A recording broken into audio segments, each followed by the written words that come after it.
Hi, all. My name's William M. Smith, and I'm chairman of THOR, which stands for the Hunters of Ohio Rock. Um, this presentation is dedicated today to the Bourn Historical Society.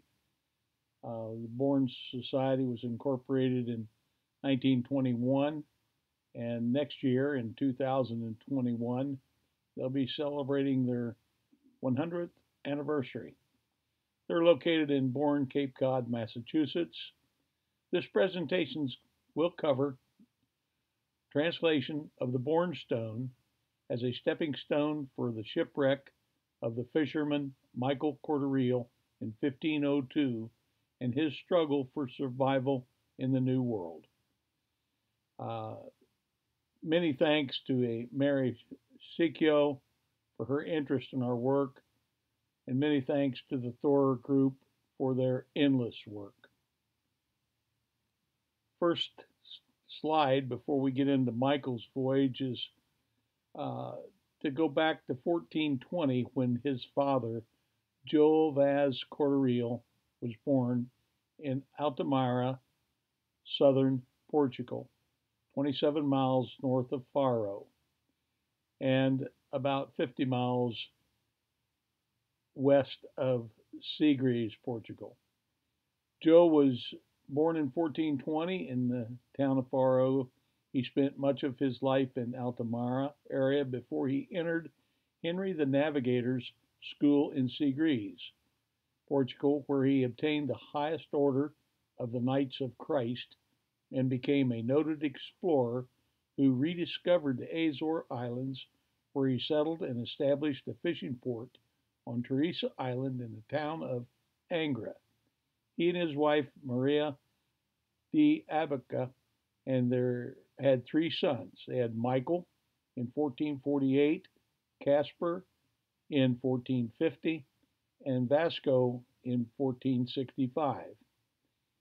He made many voyages to the New World and the land of the codfish before he built the Newport Tower in 1472 he, for processing codfish. He and his wife Maria are laid to rest in Angria at Convent of Sao Francisco.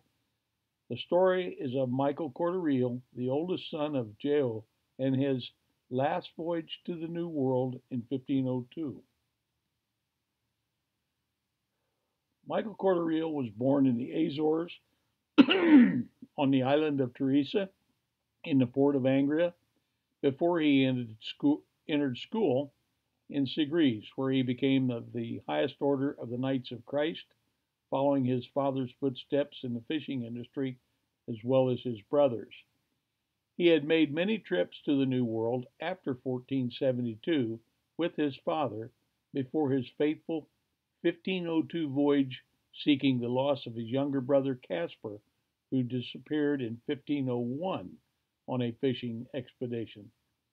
The flagship of the 1472 expedition, the Altamara, represented by the symbol of the five-legged octopus, left Angria on its last voyage to the New World in 1502, where it fell victim off the coast of Maine in a storm. Michael and crew made it to land, as the next pages will explain his 9 years of travel and life in the New World called Vinland. Before we jump to the next slide, remember the name Altamara is a ship's name, and its symbol is the five-legged octopus. That ship was owned and operated by Michael Cordereel's father and obviously passed on down through the family. This one slide is a reference slide that triggered us to focus on the Bourn Stone, and I'm going to cover it later, but I just want to highlight two items on this slide. One is a little copper rectangle sheet called with a B underneath it, identifying it, and it basically has got the word Quetzalcoatl, standing for storm, thunder, lightning, etc. And it's also got latitude of 42.27.30, west declination 70.20, longitude north, on the top half of the plate. And it's folded in the center so that the back side of plate B says 212/250 southwest. And it has the symbol of the five-legged octopus. And then it also says Altamara's tomb. I like to point that out because that octopus is going to be recognized on the Bourn Stone. Another place where the octopus was found is in the two little circular discs above. That is actually one disc, and it's each side. That disc came from the inside of the lodestone compass, and it tracks the daily activities of sea travel. And it has the five-legged octopus on the one side, saying that the compass basically belongs to the Altamora. I can't show you real details. There will be a better picture of the disc, of the compass itself, or the cartographer's tools, because Mr. Don Rue, who owns these artifacts, requests I not show the photos at this time. I did an engineering study on it about 8 years ago, maybe 10 now, for Don, and I've honored that ever since. We're going to have two sheets here, two slides that discuss the Bourn Stone. And we translated and found that longitude 70.20 from the plate and latitude 42.2730 point to a point on land where you see the yellow marker in the center between longitude and latitude. And it says 212/250. That number there was a heading that they took in the tender ships after the Altamira sank in the storm, and that's where they landed on land. So the actual ship is like, it's on that line, that 212/250 line. There is from the ship also a mast that was found in Nova Scotia, and it likely got there because of the 3-mile-an-hour clockwise Atlantic current that carried it to Nova Scotia. And it has a brass ring, and on that brass ring is also the five-legged octopus. So I'd like to point out we have four confirmed five-legged octopus, one in Nova Scotia, one on the Bourn Stone, and two out of the cave artifacts that belong to the Altamora. These are critical because it links everything somewhat together. And we're going to move on to the next slide, which is the Bourn Stone itself, a picture of it, and a translation. The top line of the Bourn Stone says, traveling on land 5 days or 83 miles south to this latitude, following the compass longitude, latitude, and longitude of the Altamara. Bottom line says, traveling on land from the lost ship in the bay at the west shore from the location of the Altamara, latitude and longitude location. Now, you can see the five-legged octopus as the fourth symbol from the left on the bottom line, and it's the same symbol that's on the compass disc from the Altamara ship, the compass disc found in New York. The bottom line, the translation of the 5 W's is, the Bourn Stone is a road map, obviously showing where the ship sank, when in 1502, where, Cape Cod Portage, why, location of the lost ship, who, Michael Corder Real. We're going to go now to the next step of our 10 steps. Step 2 is the Newport Tower in Rhode Island. It's about 50 miles basically by land from the Bourn Stone, but they likely took the coast because they were navigating with their tender ships, which they salvaged from the main ship, and this is how they normally would travel. They would have 4 tender ships, in most cases, for each large mothership, and those tender ships would carry 6 to 8 people. So, going by coast, they knew the tower existed because they had helped their father build it. The Newport Tower stands in Narragansett Bay, and it's also got a ruined stone. It was built in 1473. The builders, white true north and dark magnetic north, small triangle stones located 17 degrees apart, are key to the construction and connection between the subject ruined stone and this structure. This structure was built at a time when the magnetic declination was the same as recorded on the Narragansett Bay runestone, 17 degrees west. In 1502, Michael Corderreal made this tower his home for 9 years until the local Indians became hostile, likely because of the introduction of pneumonia, which they had no immunity, excuse that misspelling, which depleted 80% of their population.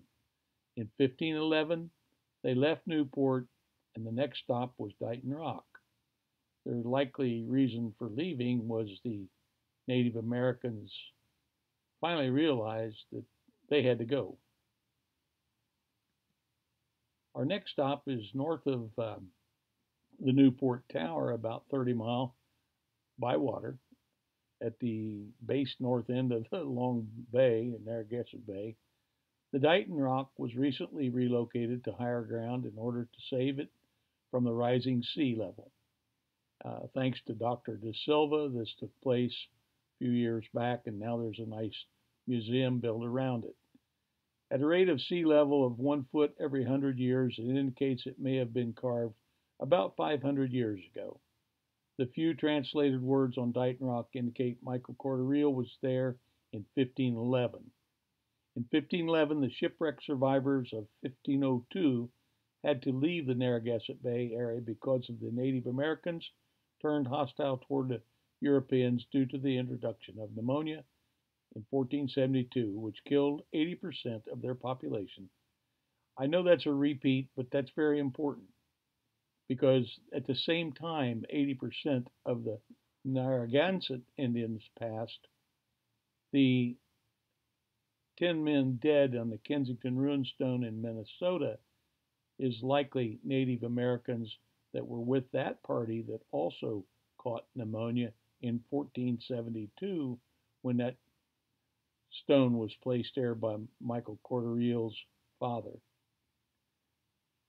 The rock represents the recordings of conflict between the Corderreal crew and Native Americans, expressed by both parties. Additional information about this exit from Newport is found on a copper plate found with the cartographer records in the New York cave. That was plate A in that selection of copper plates. It indicated the battle left the small ships burnt and 1 crew member killed and 1 wounded. The copper plate and the Portuguese shield will be covered later in this report. 6 miles north of Dighton Rock is a stone. It's currently in the Taunton, Massachusetts Museum, but it's called the Christian Native Stone. And the THOR group has translated this stone, thanks to Annie Clowder, and a lot of us has worked on it. And I'm going to read the translation underneath the stone picture itself. A, represented by X or at, they use it for multi-representations. Even with a hook on it, they use it to mark declination.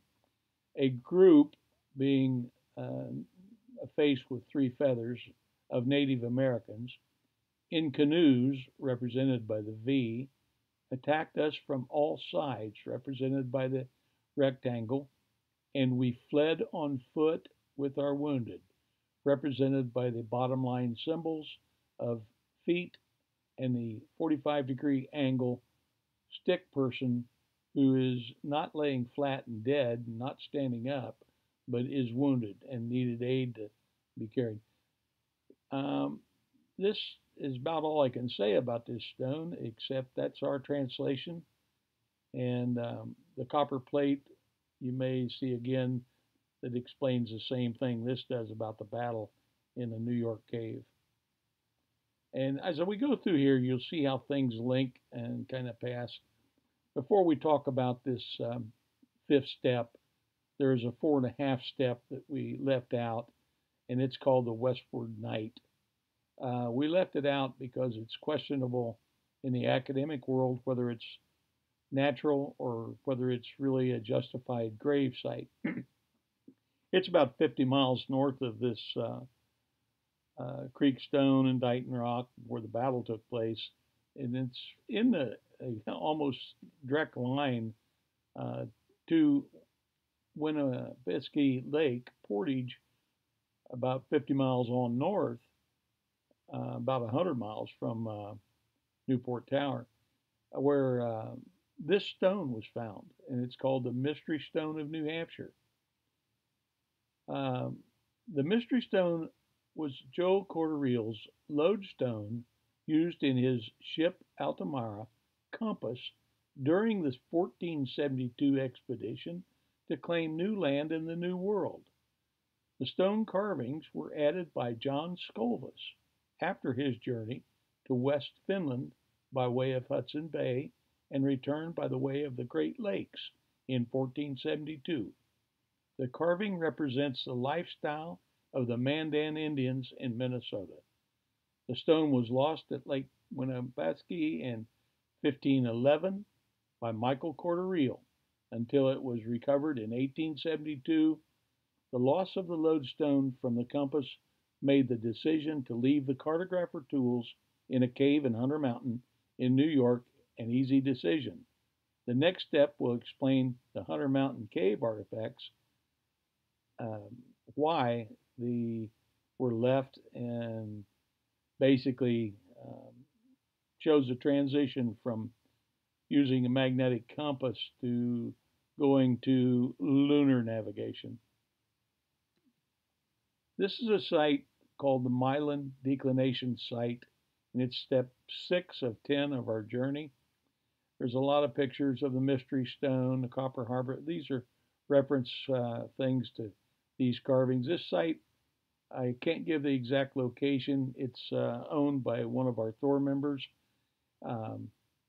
Lisa Cordwell, and Annie Clowder have done unbelievable work at this site, gathering core samples. There's a lot of petroglyphs at the site, but we're going to talk about this particular one. There's a hole. It's a triangle hole, just like all the triangle holes on every site we've looked at. The Newport Tower, Nova Scotia, Kensington. I mean, if you don't have all these other symbols to go by, just follow the triangle holes.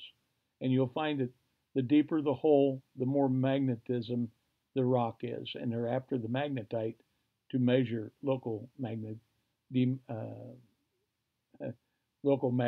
declination. On this stone is an arrow pointing to magnetic north and one showing true north, with 17 degrees difference from the stone hole. In the stone hole, they would place a small non-magnetic needle like the one found in the Newport Tower by the Godfrey dig in 1948, and that needle floated on water would go and point to magnetic north. So all they needed was a needle that wasn't magnetic, because the magnetism in the stone itself turned the needle to the local magnetic north. Then the sundial, which the top of the lodestone compass had two gnomons. A gnomon's the hand on a sundial. It had two of them so that it would read the midday sun within 2 minutes. Now we've reproduced all these tools and we've verified the accuracy exactly as they were used in the 1500s. The thing here, though, I want to mention, down the road, there's a picture of a Overton, Nova Scotia, 6 degree west stone. That is the gravestone which the THOR group feels is the 1501 shipwreck identification of Gasper Cordereel, the younger brother of Michael, who may have joined the crew. The two crews, in other words, may have joined at the Newport Tower because both boys had been there. Both boys was taken there by their father. They knew exactly where the tower was, and it's likely that they spent 9 years there, and maybe Casper and his crew spent 10. This is the cartographer survey mark, and I think it's a very important site. We have more work to do there, but we've uncovered a major. This site's located on a 2 mile portage that basically picks up a waterway headed kind of west. Uh, the next side, we get then to Hunter Mountain in New York in the cave. And here we pick up the compass. And I'm not going to spend too much time because I've already talked a lot about these things. I'm not going to even read it. Only thing I'm going to tell you is the picture at the right shows our reproduced lodestone compass. It's a working model reproduction. The actual pictures, I wish I could show you. Maybe in time Don Rue will, and I will honor his request. But our next step takes us to West Virginia. Once they got to the headwaters of the Ohio and from New York and over quite a long distance, but our next stone or stepping stone is number 8, and it's called the Grave Creek Stone, West Virginia. It's never been translated until now. I'm just going to read the translation. There's 25 letters, and we're not going to go through every one of them. I'm going to read our translation at the bottom. Then I'm going to come back and show you some very important symbols.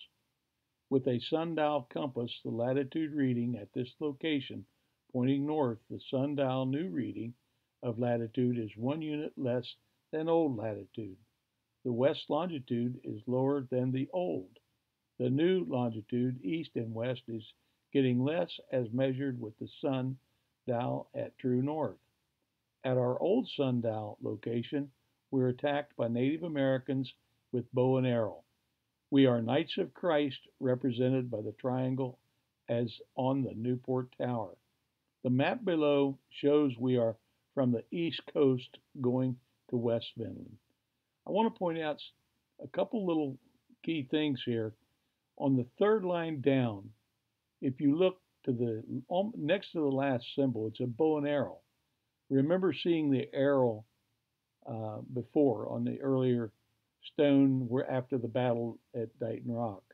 And then the diagonal triangle there is the Knights of Christ #1 symbol representing Trinity. Also, it's the two stones that are marking 17 degrees at the top of the Newport Tower. It's one of their most sacred symbols representing the Knights of Christ.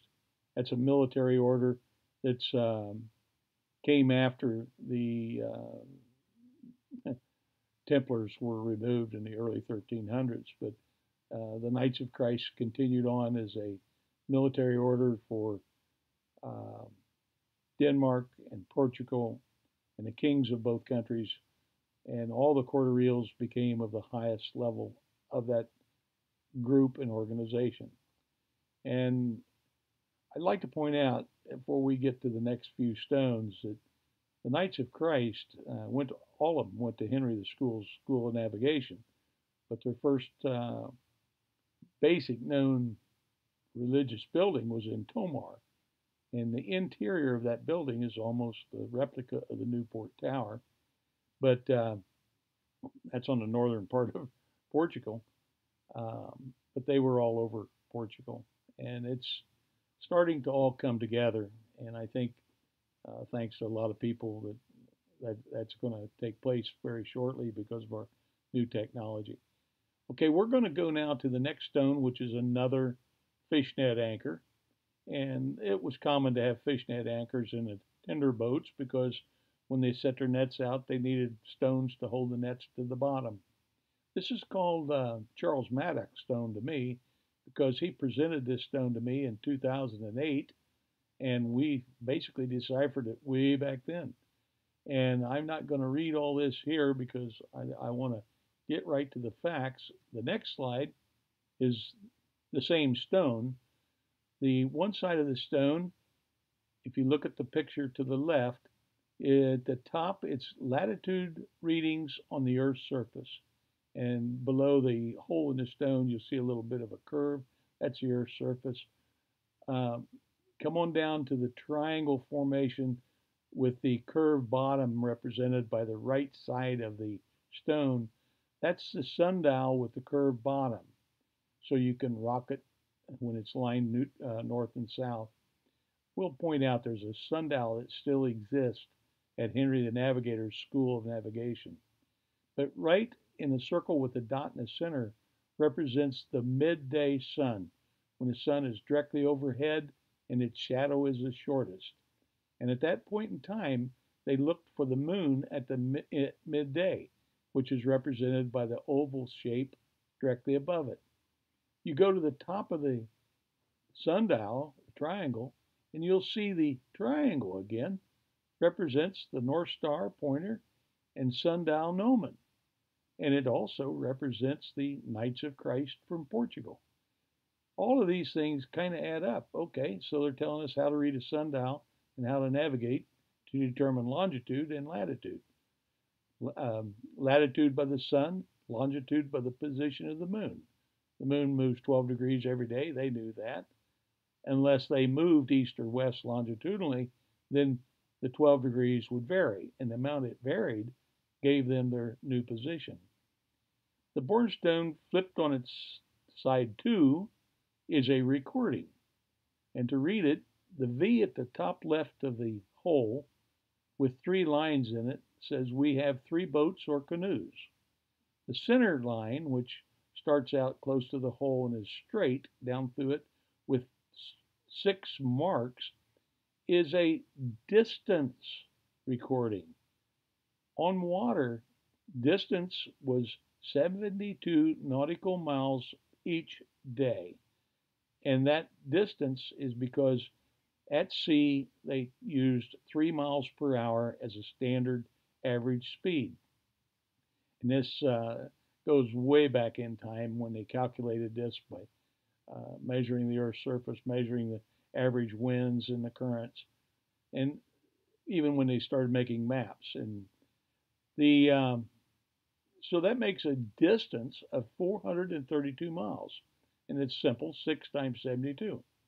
But then you say, no way could they travel 432 miles in 6 days. So they included their day reading. It took them 15 days in time to travel the 432 river miles. That's the 15 marks on the outside.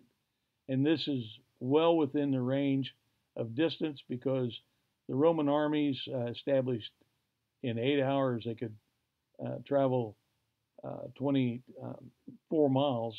So in ship time in the water, you can travel at a speed of 3 miles an hour. You're going to go 72 miles, or in 15 days, you're going to do your 432, and that's easily attainable if they just averaged 3 miles an hour and slept on shore most of the time, because you got about a half a mile an hour current helping you.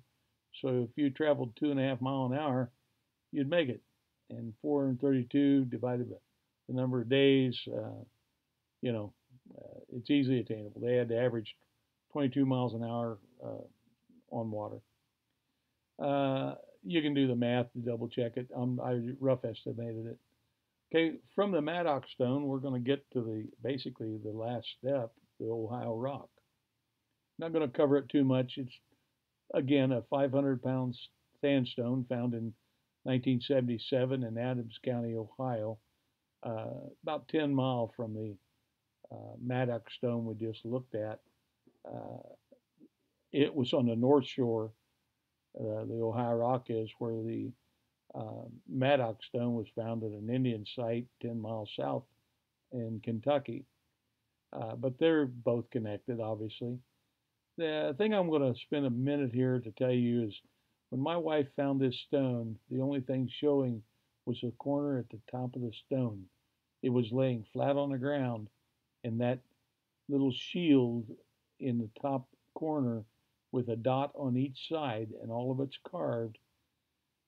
David Johnson identified the dots. He said, basically in rune writing, you do not include that with the rest of the story. It's a separate entity by itself. It's a standalone.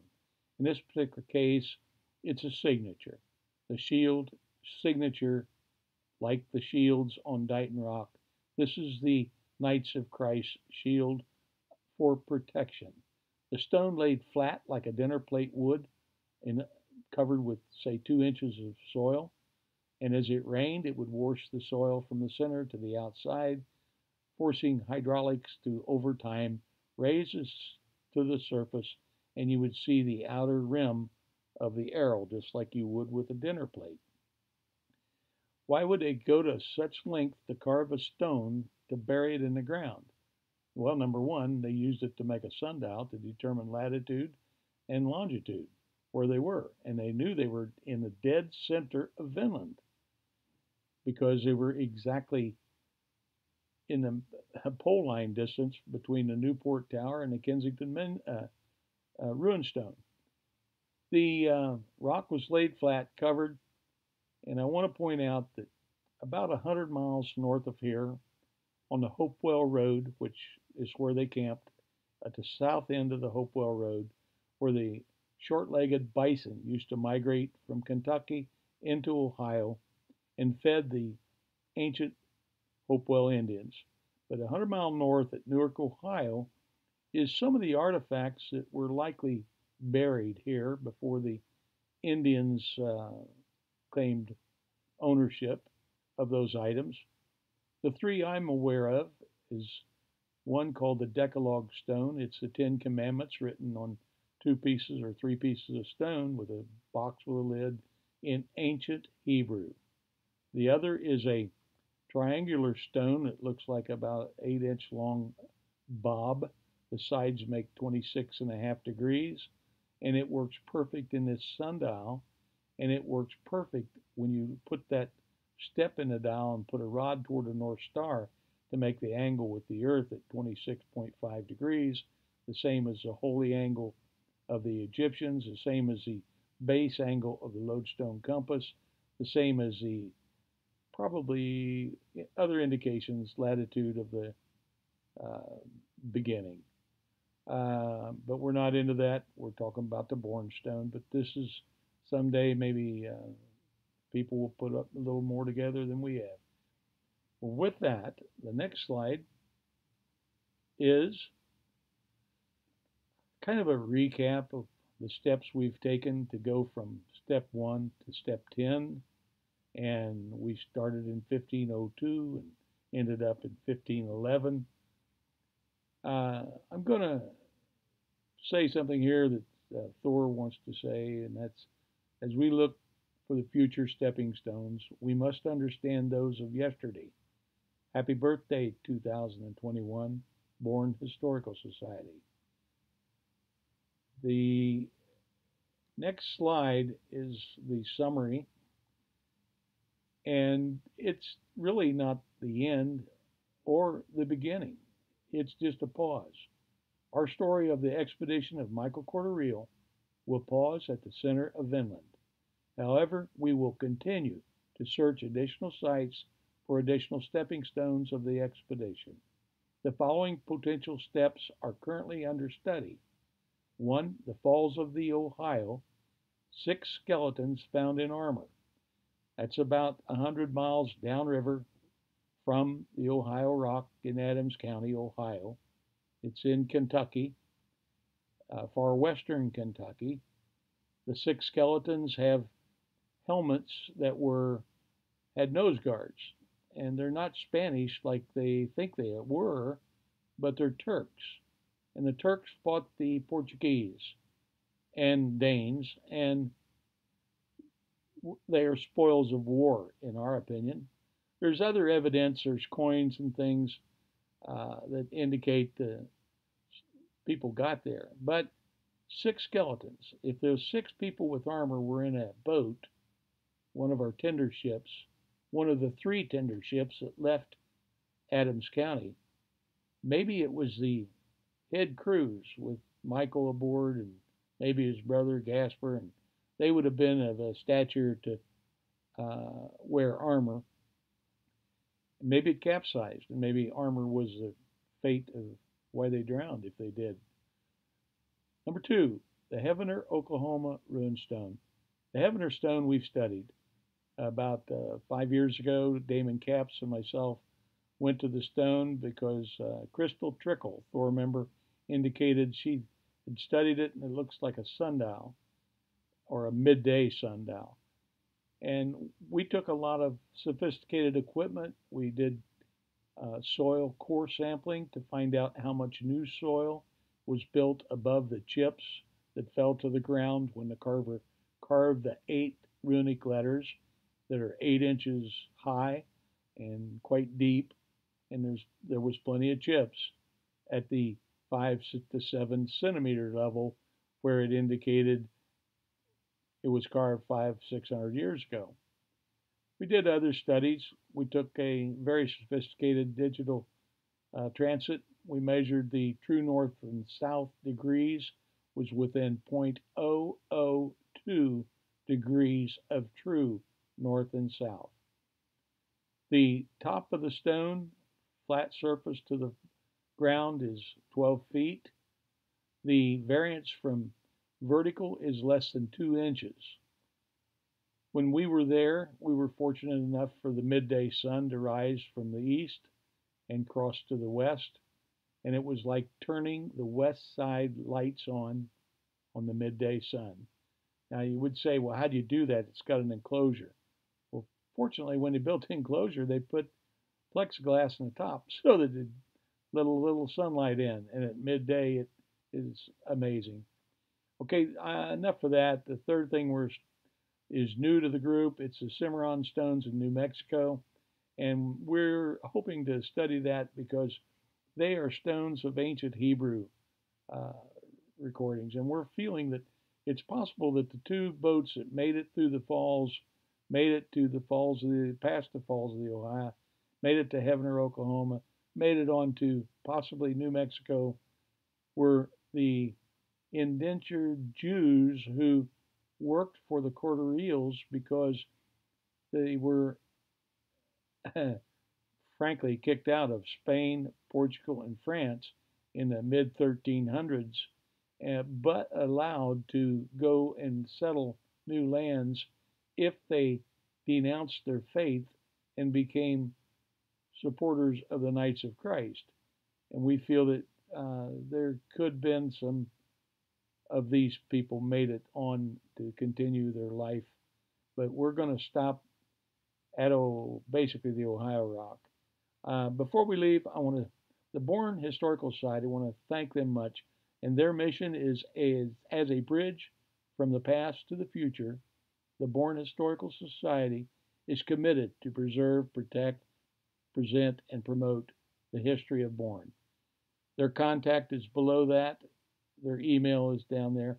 I cannot tell you how we are so thankful for the Historical Society and the people we've met there, especially the ones we're sending this happy birthday card to. THOR members that special mention, I got Annie Clowder. She's a science teacher with multiple degrees and also an author.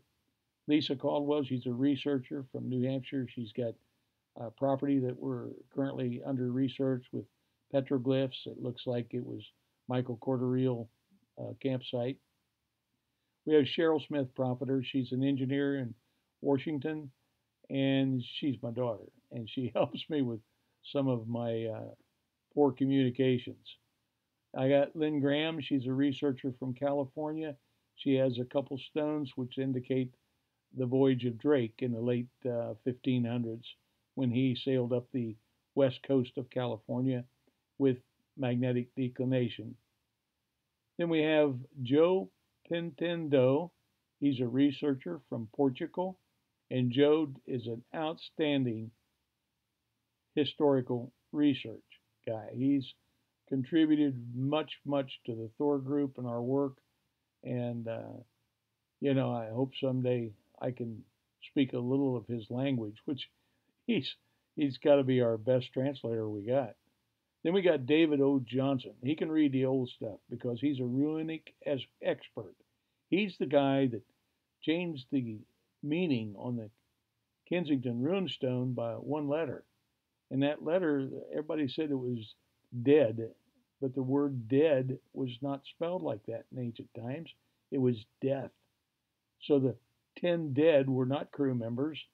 The 10 death was when they returned from fishing one day, they found 10 dead Native Americans who contracted pneumonia.